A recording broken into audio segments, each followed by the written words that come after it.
Elden Ring is just the Dark Souls of open world games. Take a quick look at my channel and you'll see that certain games and topics usually appeal to me more than others. Sure, I like to experiment with all sorts of genres, but what do we got here? Anime Nintendo, indie Nintendo, anime Nintendo, indie. Yeah, so what I'm getting at is that the games I talk about don't usually look like...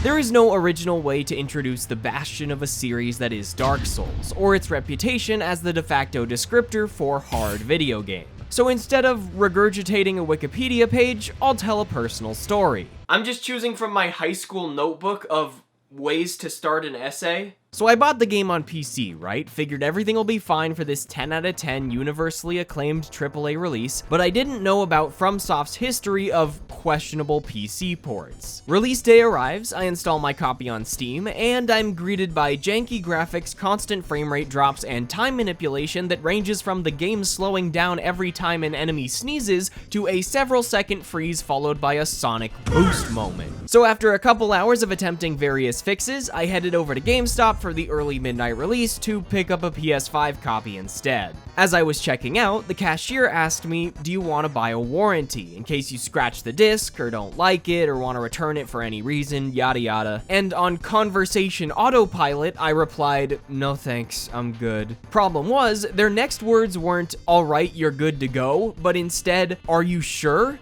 It is a Souls game. So I just stood there for what was probably a millisecond, but felt like one of those anime flashbacks where it goes black and white and time slows down, and my brain went, wow, people have really tried returning Dark Souls to GameStop because it's too hard. Anyway, I eventually resurfaced, declined the warranty and the pro membership renewal. My mom bought it for me when I was like 12, okay? Headed back home, played the game, wrote the script, and this is getting too meta, so let's start the review. To get my chaotic set of opinions squared away immediately, I loved Breath of the Wild, I really don't like any other open world games, medieval fantasy is generally one of my least favorite settings, and I've never played a Dark Souls title. So while I rarely cross paths with games like Elden Ring on my channel, fuck you, it's awesome. Sorry, that was mean. I want to approach this review from the perspective of a newcomer, as I know some people are looking at how much others are enjoying Elden Ring, but are unsure whether or not the comments of it being the most accessible Souls game ring true, given that almost everyone reviewing it has already played FromSoft's previous titles. Oh, and while I'll be making comparisons to the open world genre to look at the ways in which Elden Ring breaks the mold, I'm gonna do my best not to compare it to Breath of the Wild. Yeah. Pretty crazy, I know. It's kinda like they're not that similar. Since I want to look at this game through the lens of baby's first FromSoft title, I figured it'd be best to start off with how Elden Ring approaches difficulty. What does the Dark Souls of insert genre here even mean?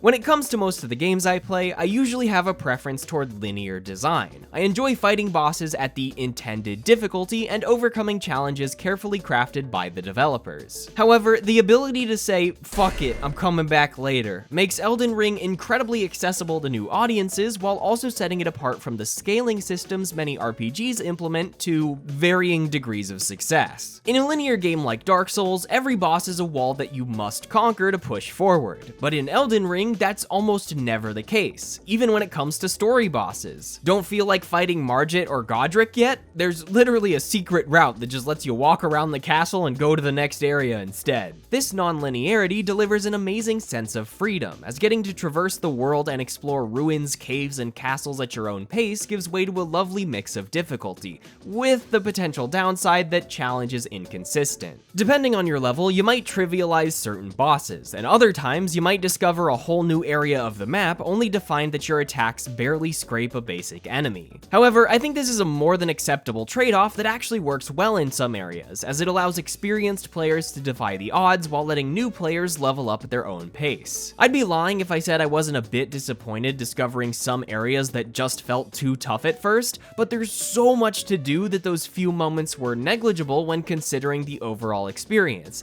and sometimes being under-equipped for a fight made victory all the more more rewarding. Honestly, whether I was bashing my head against a wall for an hour because I really wanted to kill that big snake, or completely obliterating a guy by summoning a giant fire-breathing dragon head, a win's a win, each in their own satisfying ways. Plus, FromSoft makes sure you're never missing out with the sheer amount of secrets they managed to pack into every corner of what feels like an endlessly expanding map. Let's just say some of the bosses aren't satisfied after round 1.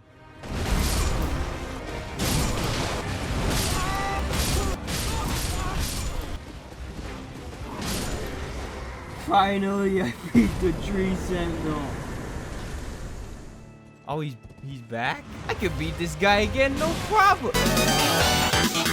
When it comes to the specifics of combat, Souls games definitely have a steeper than average learning curve, but after playing Elden Ring, it wasn't nearly as bad as I was expecting. Maybe it is the most accessible Souls game.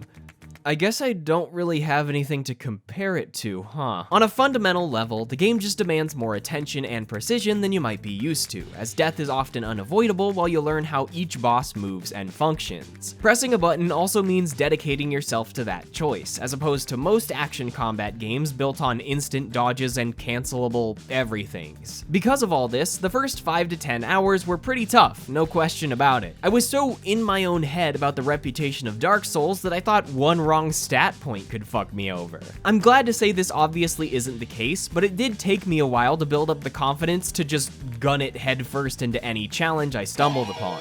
At first, I struggled to conquer even a single boss and felt a little dejected until I began to grasp the dance, a term commonly used to describe the combat in Dark Souls. Yet at the same time, it was incredibly refreshing to learn such a unique form of gameplay. Defeating even the most basic of enemies felt like a genuine accomplishment, and being rewarded with... After beating my first boss? Yep, okay, I like this game. Combat also manages to stay interesting thanks to the diversity and creativity of weapons, items, skills, equipment, abilities, summons, spells, what have you. While I know some people like to waltz their way up to every boss with nothing but a big club, doing the same thing in every fight would probably put me to sleep, so being able to do sick jumps and dives and teleports and summon a giant dragon arm while my constantly reviving skeleton boys draw the boss's attention is incredibly amusing. And the thing is, you aren't given these tools to easily break the game, nor are they required. It dishes them out intentionally because depending on your skill level or current location, you might need whatever you can get your grubby little hands on. Elden Ring is one of the smartest games I've ever played, as bosses actively dodge both physical attacks and spells, so it wouldn't be too long after feeling like I was cheating that the game would cheat back and spit directly in my face. Even after you die, the bosses just keep jumping and swinging, like, dude, I'm already dead. Are you gonna Fortnite dance with me or what? Anyway, being able to feel my character's growth, not just numerically, was also fantastic. I stumbled upon a cave in my first few hours of playing and got the absolute shit kicked out of me by these little fucker gargoyles. My sword was banging against the wall, they were jumping on me, shooting me with little darts. It was not a good time. When I finally made it to the boss, he absolutely steamrolled me, and after learning I'd have to deal with the gargoyles again to get back to him, I left. But then, 10 or 20 hours later, understanding the concept of the dodge roll, and all of combat a bit better, sweeping through those stone bastards and winning an intense duel with the boss felt great. I think scaling health bars or a world level system would take away from the sense of triumph and progress after winning each fight. Honestly, my only real disappointment is that I was only able to experience a fraction of the combat styles on display. While there are ways to switch things up, going through the process of respecking stats and upgrading new weapons just to try out a new build isn't always an exciting prospect, and the game is a little too big for me to easily say, yeah, I'll just try out something different next playthrough. Bro, I have over 80 hours in the game, I'm still not done, and there's a new Kirby game. How much free time do you people have? Enough about combat though. What I really want to talk about is the design choices that make Elden Ring both the subject of widespread praise and heated debate among gamers and developers alike. The magic of exploration. Didn't I put that as a section title in my Breath of the Wild video? Wait! I can use big fun words like mysterious and cryptic and obtuse and ambiguous and veiled and find more at thesaurus.com to describe Elden Ring's tone and overarching design philosophies, but what I'm getting at is that it just doesn't tell you where to go or what to do every 5 seconds. Thank God. When you start up the game, you get a cutscene about the loathsome dung eater, and some optional dialogue about being maidenless. But despite having a massive open world, the game doesn't have a quest log. At all. There's an overarching story and some side stories, but no real intended order to fight bosses or explore the map. You want to remember what someone asked you to do? Better write it down yourself. There's also no mini-map or automatic waypoints. Find something important? Better mark it yourself if you want to remember where it was. You think an NPC is actually gonna tell you where to go for their own quest? These features can sound menial on paper, like if a game can track everything for you, who would want to do it themselves? Me. I want to do that. Keeping a journal has been a strange yet incredibly rewarding way to experience Elden Ring's storytelling, as jotting down important findings while keeping track of characters and quest lines gives them much more meaning than bullets on a list to be finished. Due to the nature of hidden quest lines, displaying them as traditional side quests could potentially damage the way players approach these tasks. Quest logs often imply a sense of intended completion, despite the fact that some requests have alternate solutions, or that they have moral and story implications. I didn't want to do some of them, so I didn't. And I don't mean like didn't want to do a quest as in fetching grass, I mean like evil shit. And I wouldn't do anything remotely evil. Ever.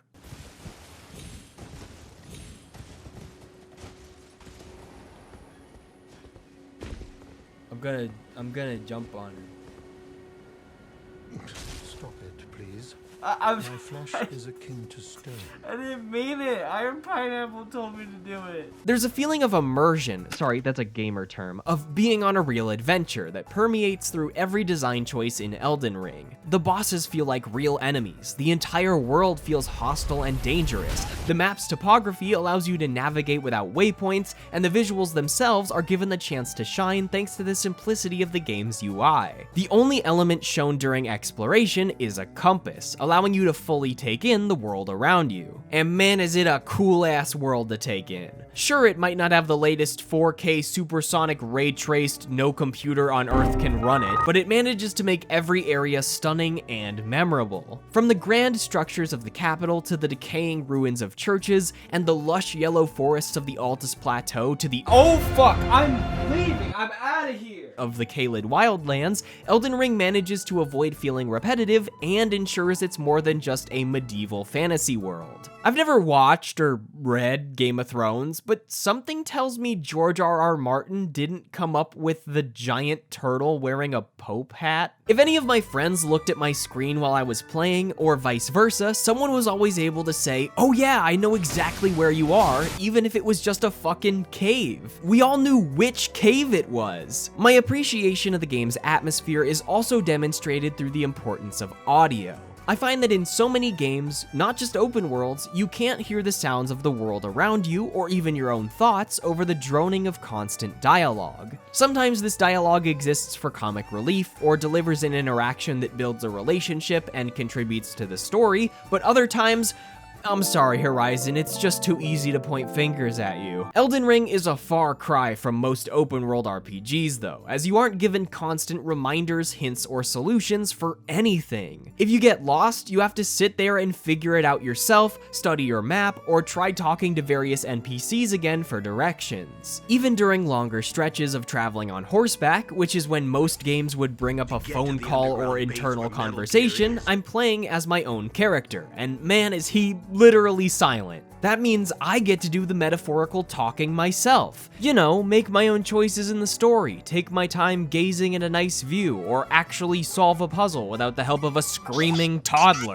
What I'm getting at is that Elden Ring isn't Genshin Impact. Wow, that is a comparison that should have never been written. Where every step is rewarded with a shiny gem, nor is it your average open world RPG, where every point of interest is revealed and tracked, and every event has to give the player some fundamentally usable reward reward or completion percentage to trick them into thinking the menial fetch quest was valuable. The reward is the accomplishment of finding or beating something. You might get a rad weapon at the end of the catacomb, but the excitement of actually discovering the cave, solving the puzzle, and overcoming the boss is what gives it meaning as a reward. I know the concept of intrinsic motivation in video games isn't for everyone, and isn't always an effective choice depending on the context, but for myself, and what seems like plenty of other people, it's a breath of fresh air after feeling bogged down by overly complex and repetitive systems, with mechanics that feel like they're rushing you through an intended experience, or refuse to let you find out anything on your own,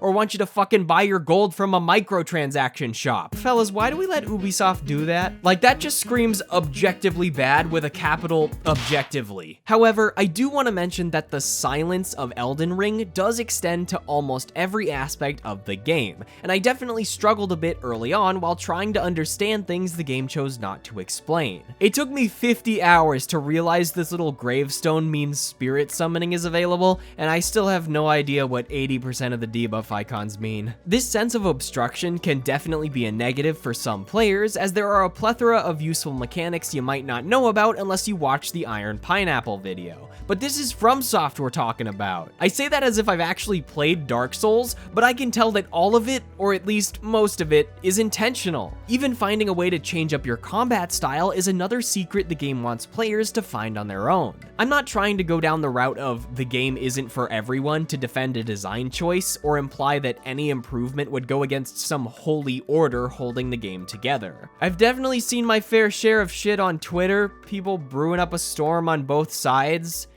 and it makes me tired. But while this type of game design might not be for everyone, that's okay. I don't even know if I can conceptualize a video game that everyone would like. Sonic!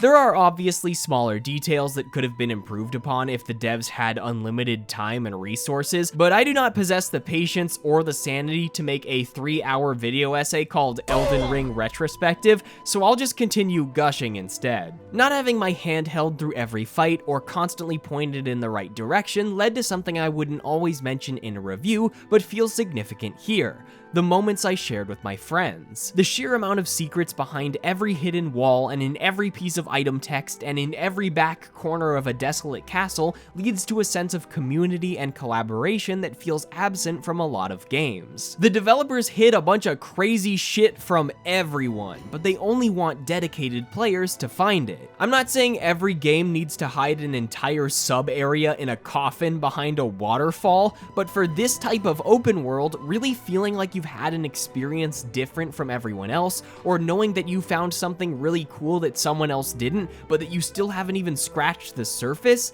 it all just feels so cool. Hearing the yells of friends getting ambushed in a cave, or the hearty screams of clearing a tough boss, hell, even just sharing how we all found our cool weapons. It made me feel like we were all on an adventure together, despite the fact that I was completely alone in the dark in my room on my PS5. Although I did have a couple moments of despair while sitting in Discord listening to my friends fight bosses together. Yeah, I Holy love shit. you guys. Hey, Pat, can I summon you, man? I need to This fight game is Marco great. the Flatulent. Can I get in on This is that? so much fun. Oh yeah, dude, playing this let's guy. fucking do it. It would be silly if someone couldn't play with us, but it's fun that we're playing That together. would suck. That would suck a Hey lot. Yako, password is shit out. Password is PS5 sucks. Did you say the password is PS5 sucks?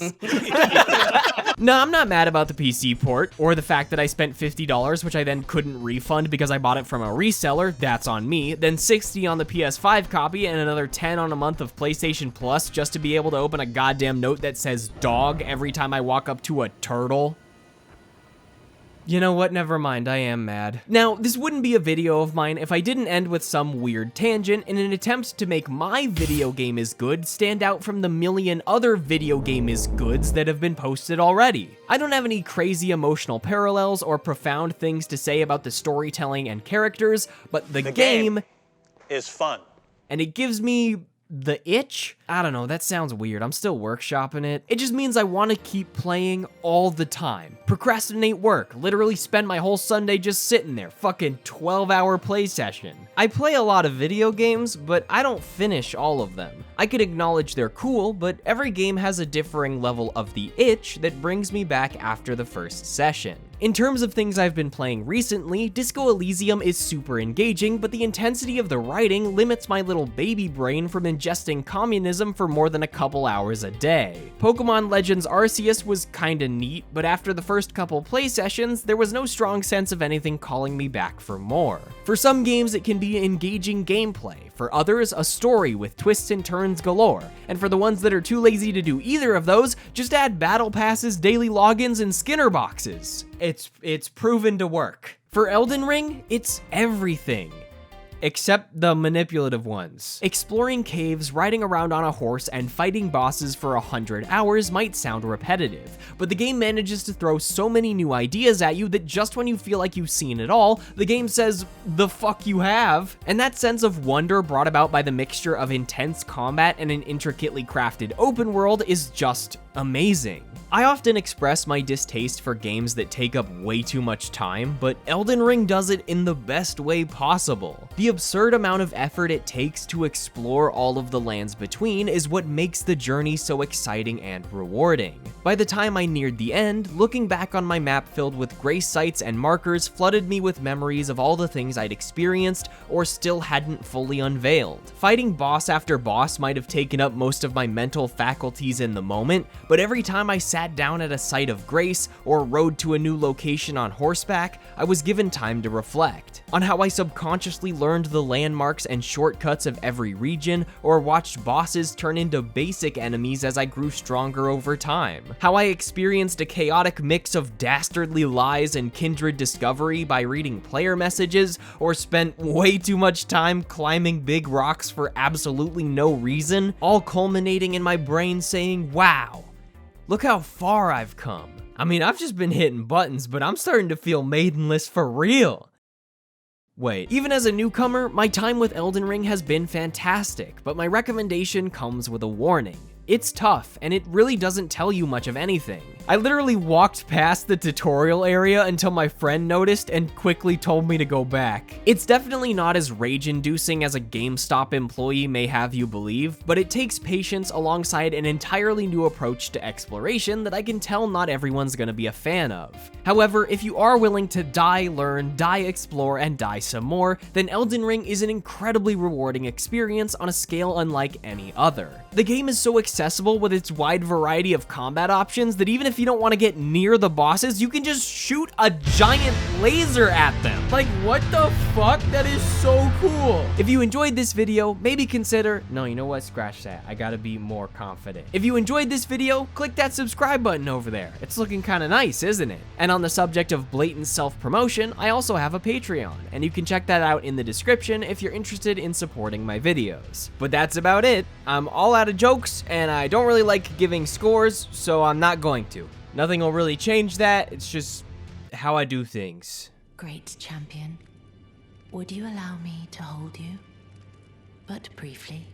What? Huh. Yeah, please. You are very warm. Okay, I changed my mind. 10 out of 10. That's the score for the game.